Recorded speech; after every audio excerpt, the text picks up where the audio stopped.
সবাইকে রাখি বন্ধনের অনেক অনেক প্রীতি ও শুভেচ্ছা আমার তরফ থেকে।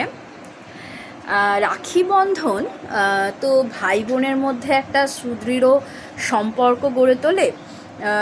একটা বিশেষ দিন কেন, সারা বছরই সেই সম্পর্ক, সেই বন্ধন অটুট থাকে, কিন্তু এই বিশেষ রাখি বন্ধনের দিনে, রাখি বন্ধন উৎসবের দিনেই কিন্তু রাখি পরিয়ে ভাই বোনের মধ্যে যেন সম্পর্কটা আরও অটুট হয়ে ওঠে।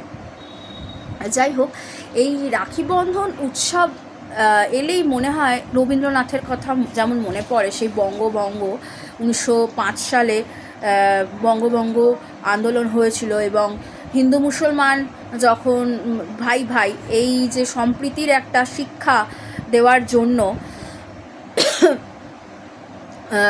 রবীন্দ্রনাথ ঠাকুর কিন্তু রাখি পরিয়ে, হিন্দু মুসলমান দুই ভাইয়ের হাতে রাখি পরিয়ে কিন্তু একটা অটুট বন্ধন গড়ে তোলেন এবং আমরা যে ভাই ভাই সেই সম্প্রীতির একটা শিক্ষা দেন। এবং সাম্প্রদায়িক দিক থেকে আমরা যে সবার প্রথমে আমরা যে মানুষ, আমরা ভাই ভাই, আমাদের হিন্দু মুসলমান বলে কিছু নেই।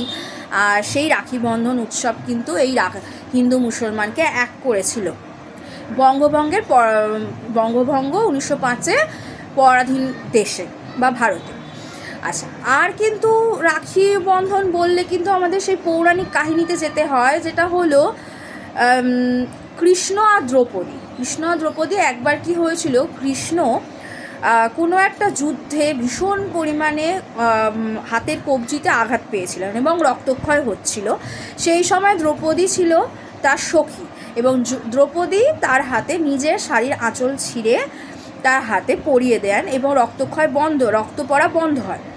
সেই দিন থেকে কৃষ্ণ দ্রৌপদীকে নিজের সখী হিসেবে মানতে শুরু করে এবং এও অঙ্গীকারবদ্ধ হয় এবং বা প্রতিশ্রুতিবদ্ধ হন যে কোনো দিন যদি ভবিষ্যতে দ্রৌপদী কোনো বিপদে পড়ে, তাহলে সে কিন্তু এই আজকের প্রতিদান স্বরূপ তাকে সে কিন্তু তার সাথে থাকবে, এবার তাকে বাঁচানোর চেষ্টা করবে। আমরা জানি সেই দ্রৌপদী যখন পাণ্ডবরা যখন তাকে অস্বীকার করেছিল, তখন দ্রৌপদী সভার মধ্যে যখন অপমানিত হচ্ছিলেন বস্ত্রহরণের সময়, তখন কিন্তু শ্রীকৃষ্ণ এসে তাকে বস্ত্রদান করেছিলেন।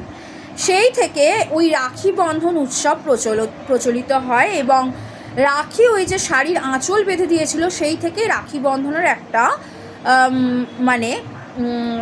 প্রসঙ্গ ওঠে যে হ্যাঁ, এটা রাখি বন্ধন হলো, দুজনে সখী হলো। সেই শাড়ির আঁচল যখন শ্রীকৃষ্ণের হাতে দ্রৌপদী বেঁধে দেয়, সেই শাড়ির আঁচল হয়ে উঠেছিল রাখির প্রতীক।